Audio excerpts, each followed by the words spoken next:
E agora a gente abre espaço aqui na telinha da TV Brasil Central para falar de um tema muito importante para o ambiente de trabalho, que é o assédio sexual e como combater aí essa prática. Recentemente, o Tribunal Regional do Trabalho confirmou a demissão por justa causa de um empregado que assediou sexualmente uma colega de trabalho.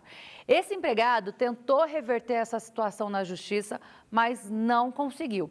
Aqui comigo está o advogado trabalhista Cassiano Pelis, para falar mais desse caso que ele atuou e também para a gente esclarecer para você aí de casa o que é o assédio sexual no trabalho, para a gente entender, porque muitas pessoas passam por isso e não entendem e não denunciam. Doutor Cassiano, seja muito bem-vindo. Bom dia para o senhor. Bom dia, Danusa. Bom dia a todos. A gente viu esse caso aí desse funcionário de uma empresa que assediou uma colega de trabalho. O que aconteceu ali nesse caso? Sim, esse empregado assediou uma colega de trabalho, a empresa teve ciência e o dispensou por justa causa. Esse empregado tentou reverter essa dispensa aqui no Tribunal Regional do Trabalho e ele teve negada, aliás, mantida a decisão do empregador, né? O tribunal manteve a decisão tanto em primeiro grau quanto em segundo grau. E o que aconteceu ali? Tinha câmeras de segurança que comprovavam a ação? Tinha o depoimento, claro, da vítima? Exatamente. Esse empregador, ele era um empregador, vamos dizer, precavido. Ele tinha câmera no seu ambiente de trabalho, em locais que poderiam, né, claro, ter câmera. E ele conseguiu comprovar realmente o assédio sexual sofrido pela outra colega de trabalho. E o que é o assédio sexual? O que caracteriza essa prática? O assédio, ele é caracterizado por um ato de importunar uma outra pessoa, né, um terceiro, de forma abusiva ou de forma recorrente. Muita gente caracteriza assédio uma conduta única, está errado. Não que a conduta única ela não possa ser punida, porém ela não se configura como assédio. Isso é o assédio. Agora, quando falamos de assédio sexual, precisa existir o cunho sexual. Um convite impertinente, um contato físico que a outra parte não deseja, insinuações explícitas ou implícitas que configuram esse assédio sexual. Lembrando sempre, Danusa, sempre tem que ter o cunho sexual para ser assédio sexual. Importante destacar, o senhor falou de convite, não é só a questão física, né? Exatamente. Muitas vezes a parte ela não chega nem a tocar, ou o trabalhador ele não chega a tocar a outra parte, mas manda uma mensagem, né, pelas redes sociais, tem hoje, ou escreve alguma coisa, ou fala alguma coisa, faz insinuações de cunho sexual que importunam a outra parte. E lembrando, Danusa, o que é importante, é raro acontecer, mas de vez em quando acontece, que é o assédio sexual também praticado por mulheres, né, que na maioria das vezes a gente vê esse assédio sexual sendo praticado por homens dentro do ambiente de trabalho. Às vezes as pessoas, quando é uma mulher que pratica, as pessoas levam mais na brincadeira, mas não é bem assim, né, doutor? Exatamente. Esse assédio sexual, ele pode acontecer ou ser feito, né, praticado, tanto pelo homem quanto pela mulher. E mais, pode ser praticado por um colega de trabalho, pode ser praticado por um superior hierárquico. Então, tendo cunho sexual, está caracterizado o assédio sexual.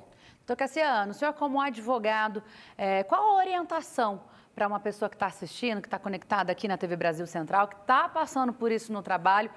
Qual a primeira medida que deve ser feita? Sim, a primeira medida é avisar o seu empregador, né, que ele está sofrendo assédio sexual. Claro, quando esse assédio sexual ele é praticado por um colega, porque é importante a gente, inclusive, falar para as empresas, para o empregador, que eles respondem mesmo que não tenham ciência. Esse empregador, por exemplo, do caso concreto, ele teve ciência e tomou as medidas cabíveis. Danusa, o empregador ele é responsável pelo meio ambiente de trabalho. Então, ele tem que tomar essas medidas de conscientização, né? Às vezes dar um curso para os seus empregados, para que eles tenham noção do que é o assédio moral, do que é o assédio sexual.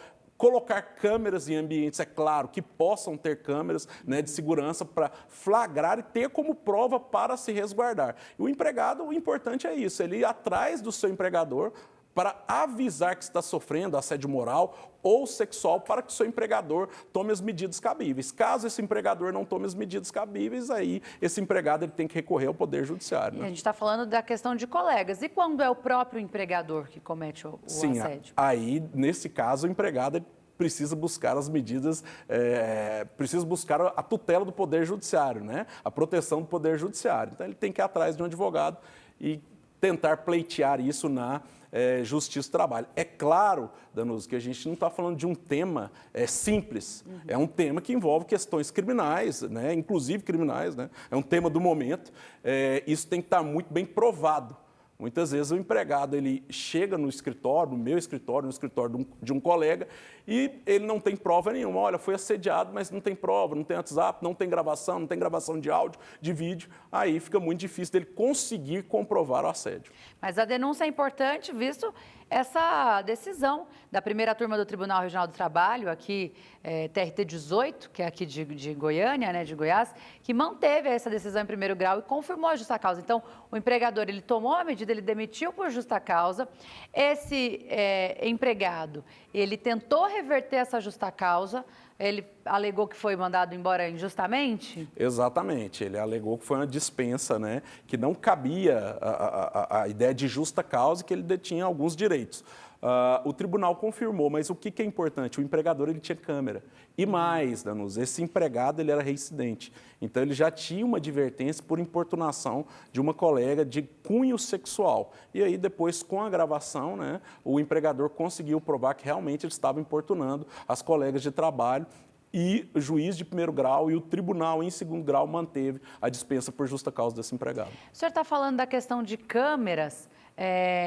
O empregador, ele pode colocar a câmera no ambiente da empresa dele, ou ele tem que comunicar ao empregado? Como que funciona essa questão? Sim, o empregador, em alguns pontos, ele até deve colocar câmera, por exemplo, quando trabalha com bens de valor, empregadores que mexem com medicamento, com materiais preciosos, joias, é bom que ele coloque câmera naquele ambiente de trabalho, né, para ele se resguardar e para ele não ter que fazer nenhum tipo de revista e cair em toda aquela outra discussão, né, da revista íntima, possibilidade ou não. Então é bom que ele coloque câmeras. Agora, Danusa, é importante o seguinte, ele colocar câmera dentro daquele meio ambiente de trabalho, não no banheiro e outros lugares, esses sim são vedados para proteger a intimidade do empregado. Agora, o empregador pode sim colocar câmeras e avisar, fazer uma ideia de conscientização do seu empregado. Olha, estou colocando câmera até para resguardar vocês, resguardar as empregadas, as mulheres, de condutas sexualmente abusivas dos outros trabalhadores. E quando a gente fala de câmera ali do ambiente,